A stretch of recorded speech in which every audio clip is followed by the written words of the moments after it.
Om Swastiastu. Salam sejahtera, salam bahagia buat kita semuanya. Para pemirsa di rumah, hari ini kita sharing mengenai kemuliaan dan kehebatan membaca Bhagavad Gita.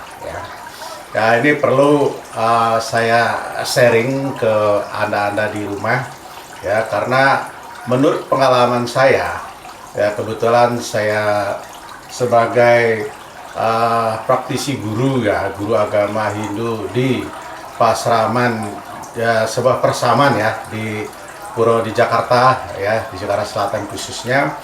Jadi saya kebetulan ngajar anak kelas 12, ya.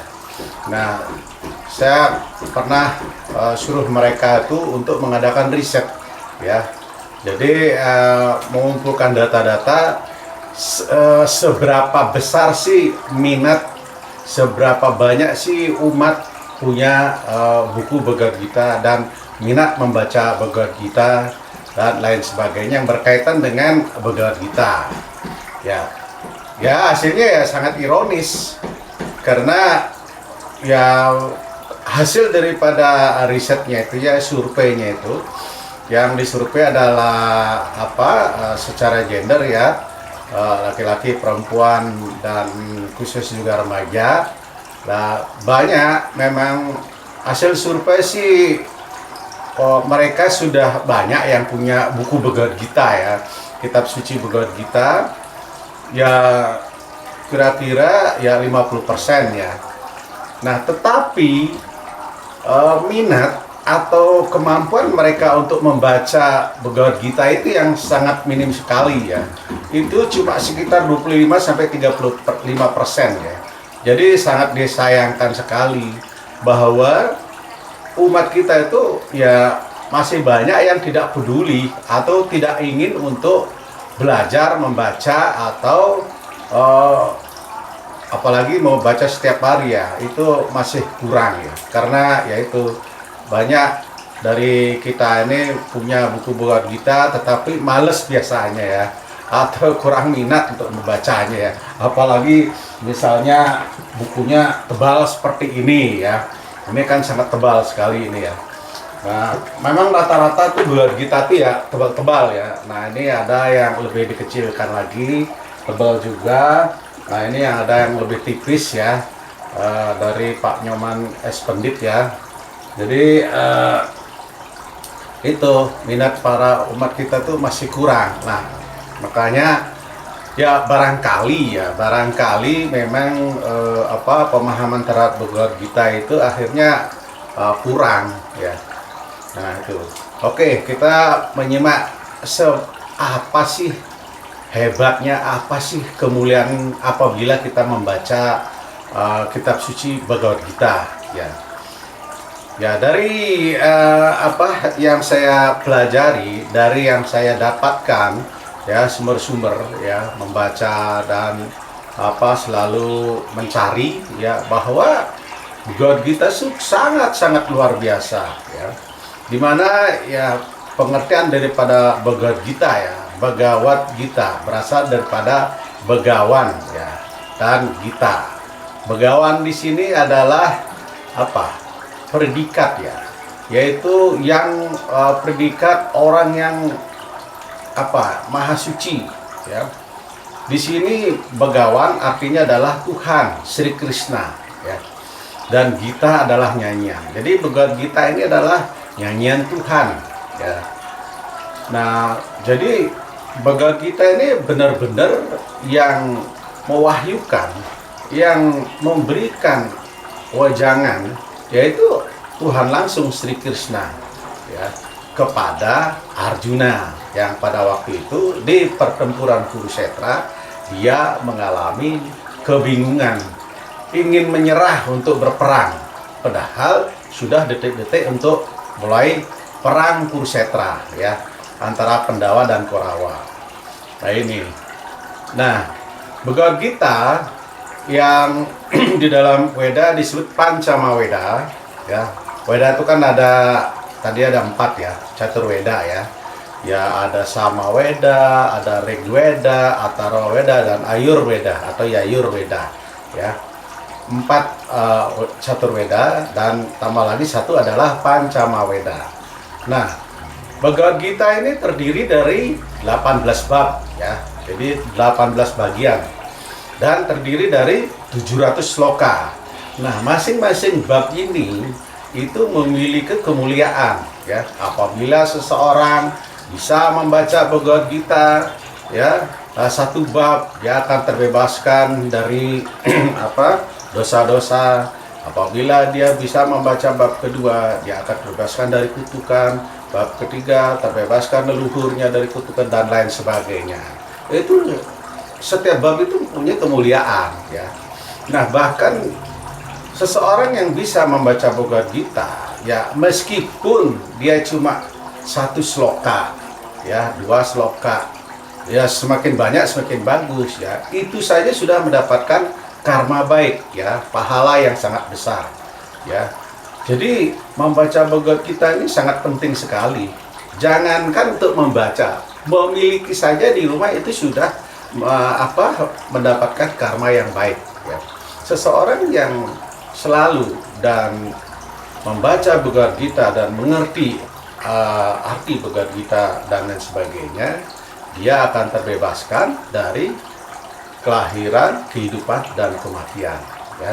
Jadi di sini adalah salah satu daripada untuk mengurangi karma buruk kita ya.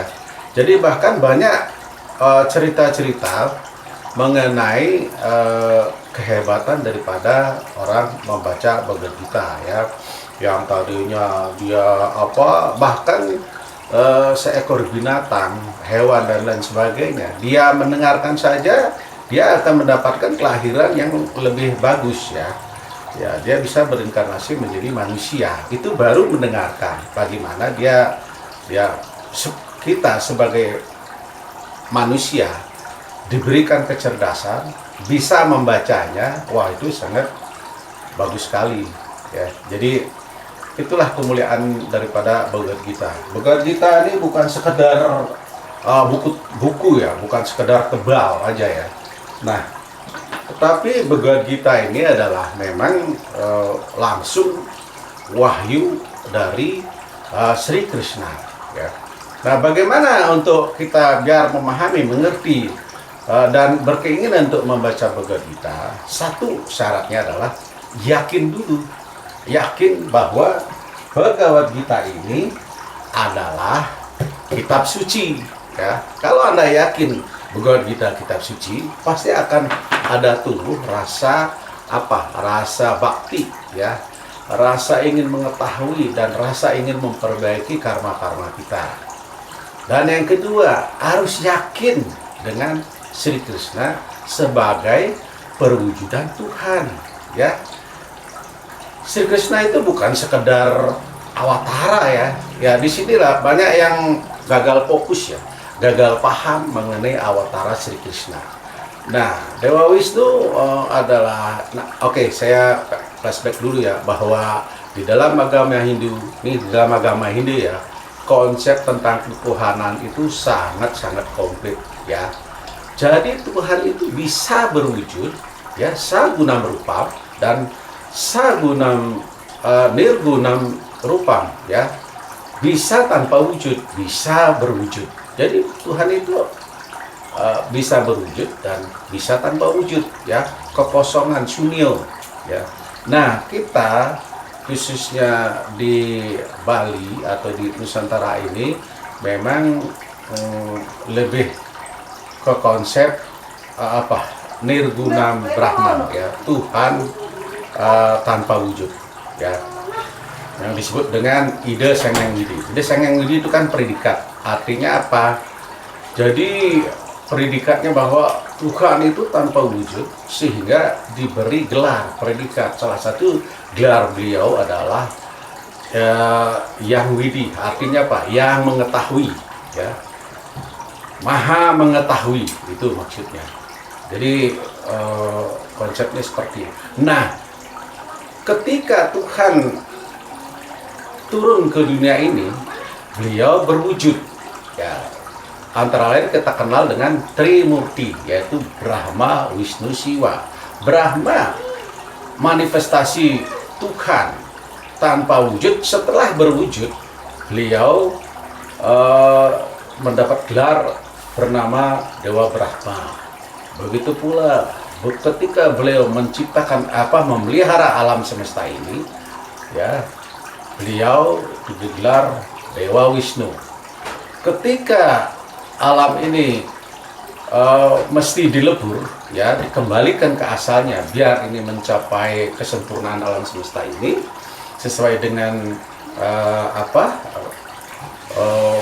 keinginan Tuhan, ya, dilebur, ya. Beliau ya yang berfungsi adalah Dewa Siwa, yaitu Tuhan dalam wujud Siwa. Itu konsepnya, ya. Nah, ketika Tuhan memelihara alam semesta ini, nah, Dewa Wisnu sebagai pencipta, beliau juga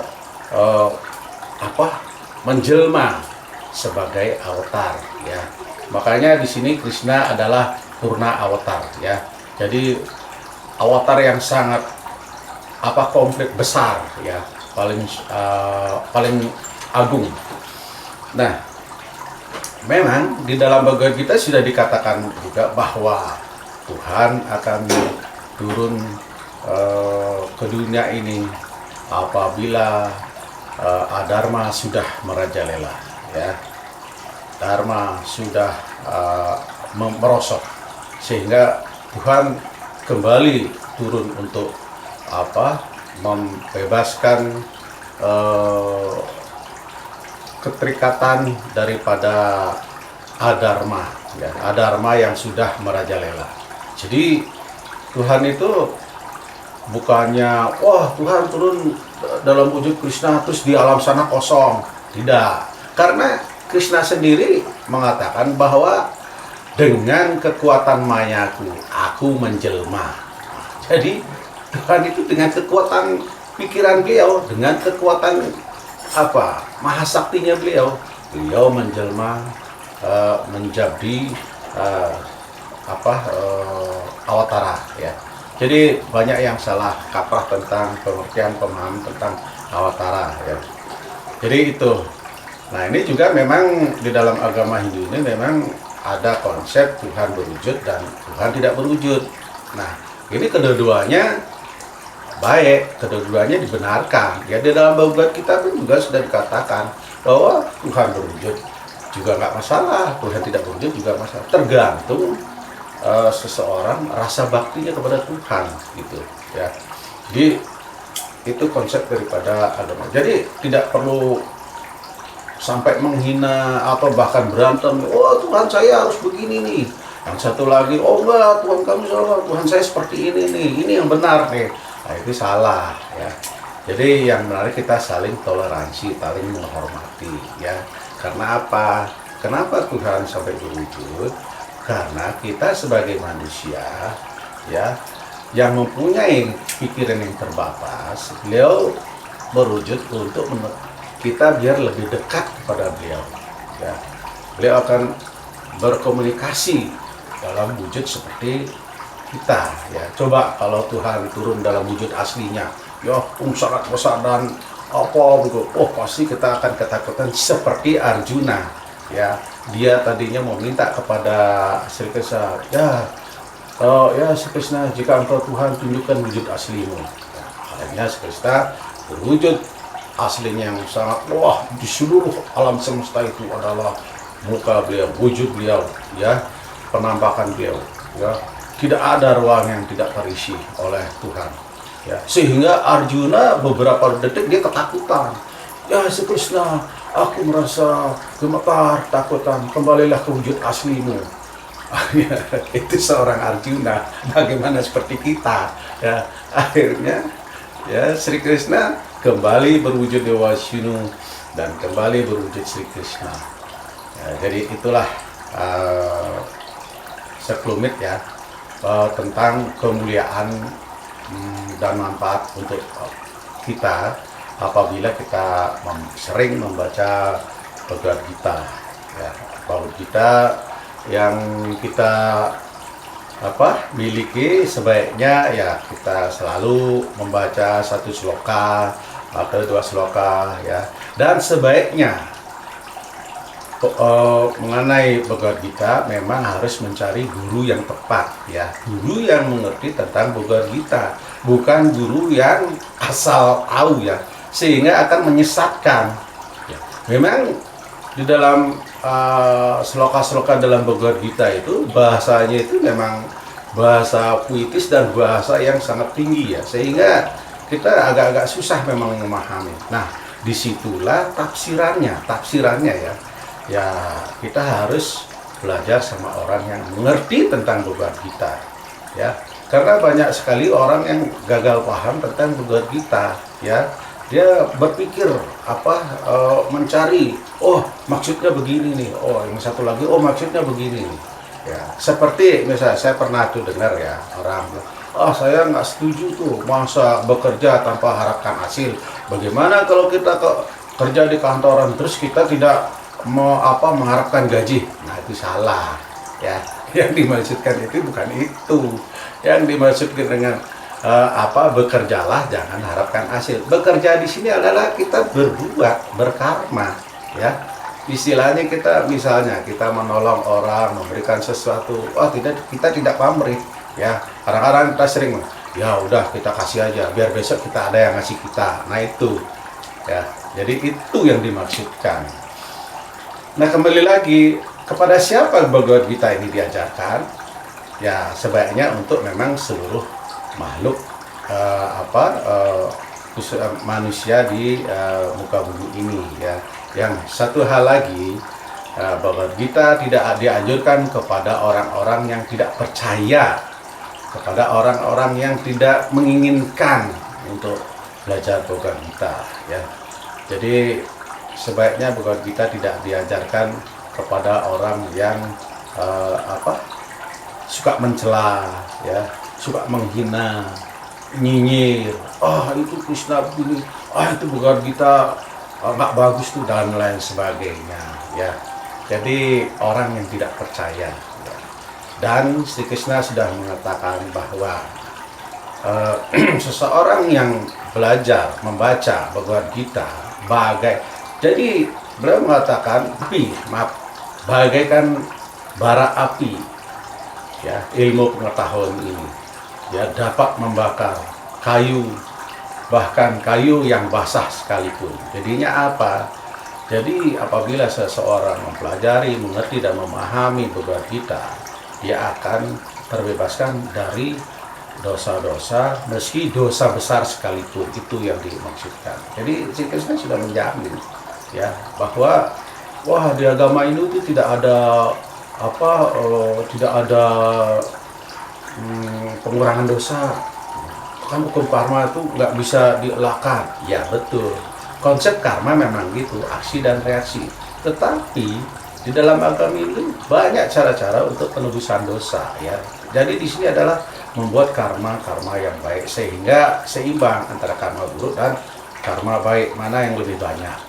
Jadi itu. Nah, apa yang kau pikirkan itulah dirimu. Jadi yat bawam tat bawati. Jika kau berpikir kau akan bisa dikurangi dosa, kau akan dikurangi dosa-dosa. Tapi jika kau tidak selalu berpikir dosa tidak bisa dikurangi, ya sudah, itu akan terjadi ya. Karena banyak contoh-contoh yang sudah bisa dengan perjapa, dengan nama semarangan, dengan gayatri mantra, dengan membaca Bhagavad Gita, dengan beriatnya dan lain sebagainya. Ya, itu akan bisa mengurangi karma-karma buruk. Ya demikian, kita ada kekurangan, mohon dimaafkan. Semoga bermanfaat. Om Shanti Shanti Shanti Om. Ya enggak? Oke.